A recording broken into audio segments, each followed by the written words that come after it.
بسم اللہ الرحمن الرحیم۔ السلام علیکم ورحمۃ اللہ۔ آج کا ہمارا سبق ہے باختر کے حاکم کے دو بیٹوں کا قصہ۔ شیخ سعدی رحمۃ اللہ علیہ فرماتے ہیں، باختر کے حاکم کے دو بیٹے تھے اور دونوں ہی فنون سپا گری میں ماہر شاذور حوصلہ مند تھے۔ حاکم نے محسوس کیا میرے بعد ان دونوں کی کوشش ہوگی وہ حکومت پر قابض ہوں اور یہ دونوں ایک دوسرے کو قتل کریں گے۔ اس نے کافی غور کے بعد ملک کو دو حصوں میں برابر تقسیم کر کے ان دونوں کو حکومت سونپ دی اور انہیں نصیحت کی کہ آپس میں متحد رہیں اور بوقت ضرورت ایک دوسرے کی مدد کرتے رہیں، ان میں ہی ان دونوں کی بھلائی ہے۔ باختر کے حاکم کے دونوں بیٹے اپنی عادتوں میں ایک دوسرے سے مختلف تھے۔ ایک بیٹا خدا ترس اور خوش اخلاق تھا تو دوسرا بیٹا سخت گیر اور لالچی تھا۔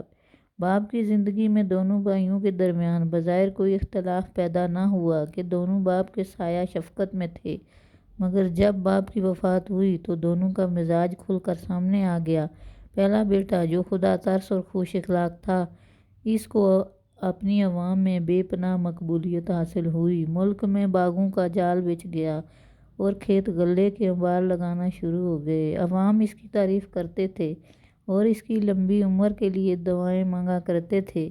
دوسرا بیٹا جو لالچی اور سخت طبیعت کا مالک تھا اور اسے ہر وقت یہی فکر لاحق رہتی کہ کسی طرح وہ اپنا خزانہ بھر لے، اس نے اپنی لالچی طبیعت کی وجہ سے عوام الناس کا جینا دوبھر کر دیا اور لوگ اپنے گھر اور زمینیں چھوڑ کر دوسرے ممالک میں پناہ لینے لگے۔ جب ہمسایہ ملک کے بادشاہ کو اس ملک کے حالات کا علم ہوا تو اس نے فوج لے کر اس پر چڑھائی کر دی اور اس ملک پر قبضہ کر لیا۔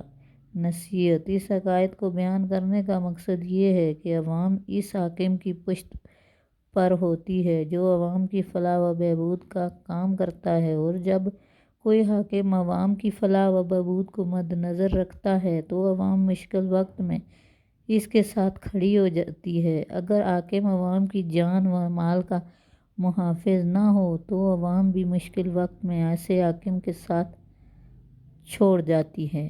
شکریہ، اللہ حافظ۔